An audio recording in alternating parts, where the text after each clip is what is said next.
अपहरण, फिरौती और फिर बीहड़ में 13 दिन तक वकील की तलाश। ये कहानी है यूपी के अफसर की जिसने दूसरे राज्य में जाकर ऑपरेशन चलाया, फिल्मी अंदाज में अपहरणकर्ताओं को पकड़ा और एक खरोंच भी किसी को नहीं आने दी। इस कहानी में थ्रिलर है, सस्पेंस है और एक हीरो है जिसका नाम हम आपको बताएं उससे पहले केस समझ लीजिए और जान लीजिए कि आखिर योगी ने उसे इनाम क्यों दिया है। दरअसल अकरम अंसारी नाम के वकील फिरोजाबाद में अपने रिश्तेदार को अस्पताल में मिलने गए थे, जहां से वापसी के वक्त कागरगिल पेट्रोल पंप के पास से उनका अपहरण कर लिया गया और 55 लाख रुपए की फिरौती मांगी गई। अकरम अंसारी का परिवार सख्ते में आ गया, घर वाले रोने बिलखने लगे। बात पुलिस तक पहुंची और आगरा के थाना सिकंदरा में अरविंद कुमार की टीम को वकील का केस सुलझाने की जिम्मेदारी मिली। अरविंद कुमार ने अपने खबरियों से पता लगाया तो सामने आया कि अपहरणकर्ता राजस्थान के हैं। अब मुश्किल ये थी कि दूसरा राज्य और धौलपुर की ढांग जाति के अपहरणकर्ता जो बेहद खतरनाक माने जाते हैं। अरविंद कुमार को अपना डर नहीं था, लेकिन टीम की चिंता सता रही थी, तो उन्होंने एक रास्ता निकाला। ऐसे पुलिस वालों को छाटा गया जो अपराधियों की जात वाले थे।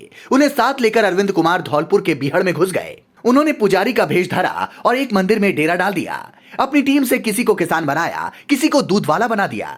वो 13 दिन तक बीहड़ में खाक छानते रहे और बिसात बिछाते रहे। रोज रेकी होती थी और अपहरण करने वालों के बारे में जानकारी जुटाई जाती थी। फिर रात को मंदिर में मीटिंग होती थी और इन्फॉर्मेशन पास की जाती थी।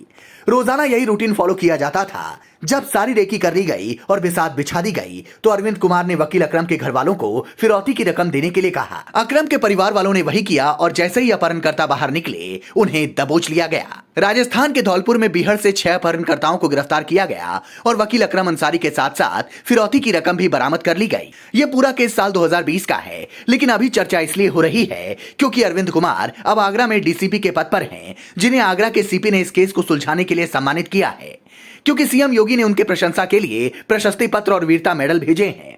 अरविंद कुमार के साथ आदेश त्रिपाठी, अजीत कुमार, राजकुमार, करणवीर सिंह और प्रशांत कुमार को भी वीरता मेडल दिया गया है। यह ऑपरेशन खास इसलिए था क्योंकि इसमें किसी भी पुलिसकर्मी को कोई नुकसान नहीं पहुंचा और वकील अकरम अंसारी को भी सकुशल घर वापस लाया गया।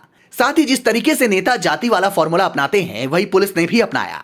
गुर्जर जाति के अपहरणकर्ता थे तो उन्हीं की जाति के पुलिसकर्मियों को लेकर पुलिस बीहड़ में उतर गई। उन्होंने आसपास के गुर्जरों से दोस्ती की और जानकारी निकाली, उनके साथ उठक बैठक बढ़ाई। एक ही जाति के होने की वजह से पुलिसकर्मियों को थोड़ी आसानी हुई, वरना बीहड़ में लगातार 13 दिन तक टिके रहना आसान नहीं था। वहां ना खाने के लिए कुछ ढंग का खाना मिलता था और ना ही सोने के लिए अच्छा बिस्तर था।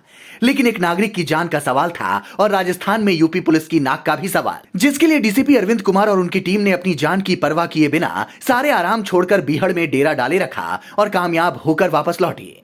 बाद में जब कहानी बताई तो लोगों को फिल्मी लगी, लेकिन ये हकीकत है। पर हाँ, इस पर फिल्म बनाई जा सकती है। Bureau report, leading Bharat TV.